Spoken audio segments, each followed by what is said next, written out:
তাদেরকে, যাদের বয়স আছে তাদেরকে পুনরায় চাকরিতে নেওয়া হোক, ক্ষতিপূরণ দেওয়া হোক, তাদেরকে ক্ষতিপূরণ দেওয়া হোক। সবশেষে আমি বিডিআরের একজন শহীদের কথা বলে শেষ করব।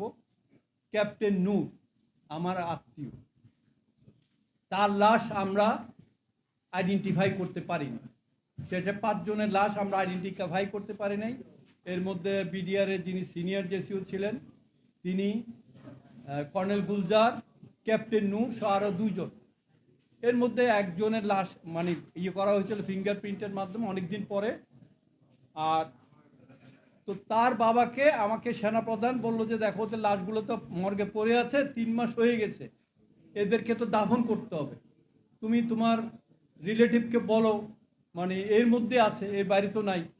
আমি আমার আত্মীয়কে বললাম যে চাচা, এই আপনি এইটা আপনার ছেলের লাশ এখানে আছে, এই 57 জনের মধ্যেই যে কবর আছে এখানে আপনার ছেলের লাশ আছে। উনি আমাকে বলেছিলেন, বাবা, মুসলমান হয়ে ছেলের মৃত্যুতে ইন্না লিল্লাহে পড়ার সুযোগ পেলাম না। এই কথার উত্তর আমি কিভাবে দেব আপনি আমাকে বলেন। আমি মানে অস্বস্তিতে ছিলাম। আমি সেনা সদরে চাকরিকালীন সময়ে আমি এক পর্যায়ে ডিপ্রেশনে চলে গিয়েছিলাম। আমি তৎকালীন সেনাপ্রধান জেনারেল মুবিনের সাথে এই ব্যাপারে আলোচনা করেছিলাম। তিনি বলেন যে তুমি বাইরে চলে যাও, কিছুদিন ঘুরে আসো।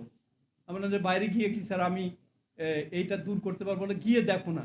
হ্যাঁ, আমার কিছুটা কাজ হয়েছিল কিন্তু পুরো কাজ হয় না। আমি ঘুমাইতে গেলে সেই জিনিসে ভেসে আসে।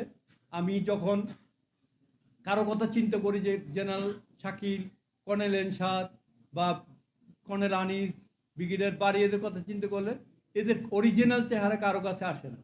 সেই বিভৎস চেহারাগুলো আমার চোখের সামনে ভেসে আসে। আমি অনেক সময় ঘুমাতে পারি না।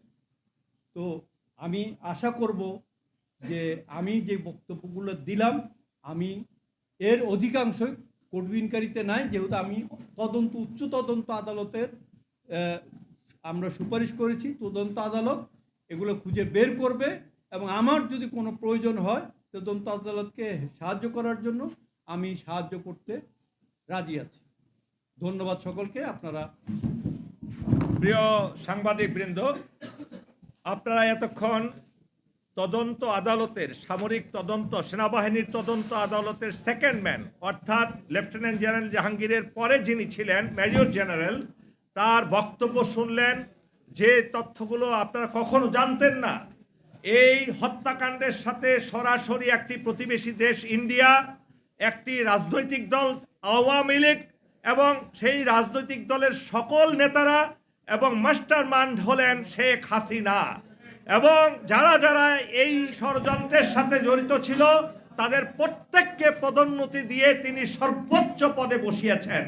আপনারা এতেই বুঝতে পারেন যারা যারা যে সামরিক নেতা, সামরিক অফিসাররা এই ষড়যন্ত্রের সাথে জড়িত ছিল এবং যে সকল রাজনৈতিক নেতারা জড়িত ছিল তাদেরকে বহু গুণে পদোন্নতি দিয়ে এই হাসিনা তাদেরকে, এই অসৎ নোংরা অফিসারদেরকে সর্বোচ্চ পর্যায়ে আসীন করেছেন।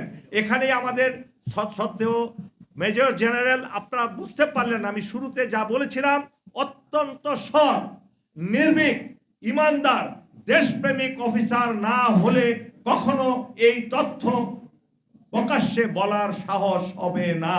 অনেকেই ছিলেন সেই তদন্ত আদালতে, কেউ তারা মুখ খুলেননি, কখনো খুলেননি। ভালোভাবে বুঝিয়ে বলার পরেও একটা অনুষ্ঠানে তাদেরকে জড়িত করা যায়নি।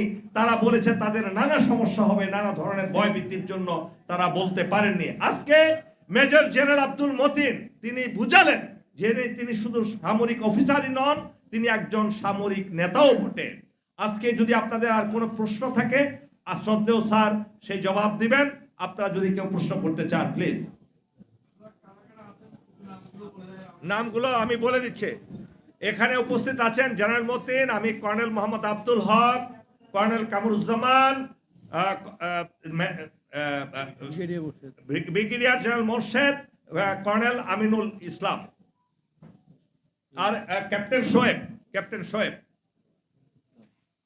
না, এখন কোনো সংবাদ সম্মেলনের পরে কোনো দেওয়ার দরকার নেই, কোনো নো তথ্য, নাথিং।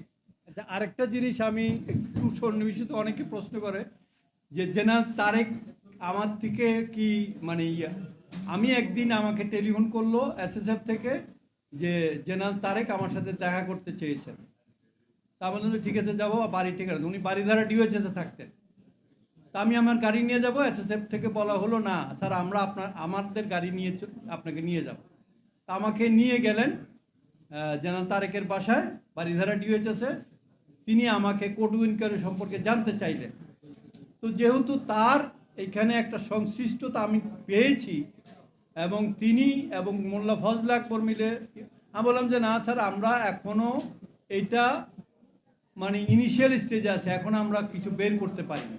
হ্যাঁ, তখন উনি আমাকে বলেছিলেন পারলে আমাকে একটা কপি দিও। তো আমি সেই কপি তাকে দেইনি।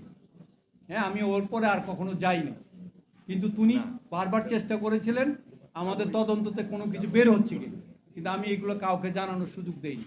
ধন্যবাদ। আরেকটা জিনিস আপনাদেরকে বলে রাখছি, এই তদন্ত আদালতে অসংখ্য নিরীহ সৈনিককে তাদেরকে ফাঁসানো হয়েছে ভুল ঘটনাকে অন্যদিকে চালিয়ে দেওয়ার জন্য।